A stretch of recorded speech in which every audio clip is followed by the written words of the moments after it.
In the face of the growing horror in the Middle East, we are acting to keep alive the possibility of peace and a two-state solution. That means a safe and secure Israel alongside a viable Palestinian state. At the moment, we have neither.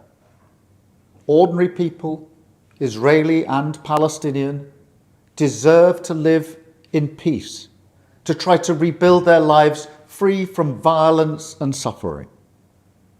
That's what the British people desperately want to see. Yet, almost 2 years after the barbaric attacks of October the 7th, hostages are still held by the terrorists of Hamas. Recent images show the hostages suffering and emaciated. Hamas even refuse to release all the bodies of the dead. I have met British families of the hostages. I see the torture that they endure each and every day, pain that strikes deep in people's hearts across Israel and here in the United Kingdom.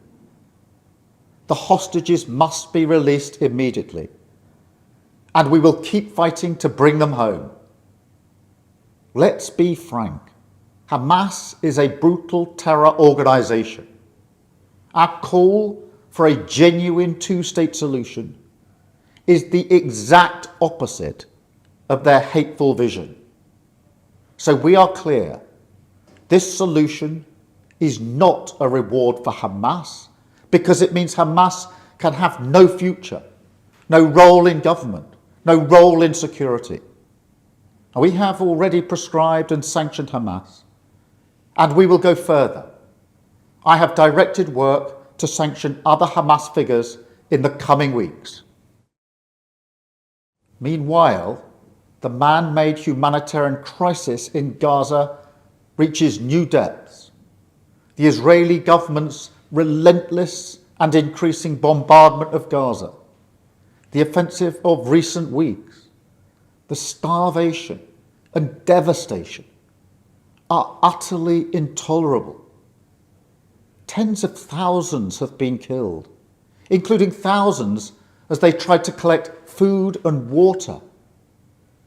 This death and destruction horrifies all of us. It must end.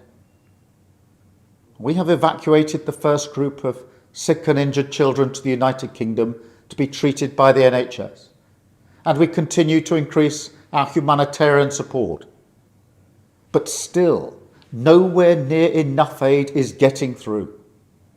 We call again on the Israeli government to lift the unacceptable restrictions at the border, stop these cruel tactics, and let the aid surge in. With the actions of Hamas, the Israeli government escalating the conflict, and settlement building being accelerated in the West Bank, the hope of a two-state solution is fading. But we cannot let that light go out. That is why we are building consensus with leaders in the region and beyond around our framework for peace. This is a practical plan to bring people together behind a common vision and a series of steps, including the reform of the Palestinian Authority, that takes us from a ceasefire in Gaza to negotiations on a two-state solution. We will keep driving this forward. As part of this effort, I set out in July the terms upon which we would act in line with our manifesto to recognise Palestinian statehood. That moment has now arrived. So today, to revive the hope of peace and a two-state solution, I state clearly, as Prime Minister of this great country, that the United Kingdom formally recognises the State of Palestine. We recognised the State of Israel more than 75 years ago as a homeland for the Jewish people. Today, we join over 150 countries who recognise a Palestinian state also. A pledge to the Palestinian and Israeli people that there can be a better future. I know the strength of feeling that this conflict provokes. We have seen it on our streets, in our schools, in conversations we've had with friends and family. It has created division. Some have used it to stoke hatred and fear, but that solves nothing. Not only must we reject hate, we must redouble our efforts to combat hatred in all its forms.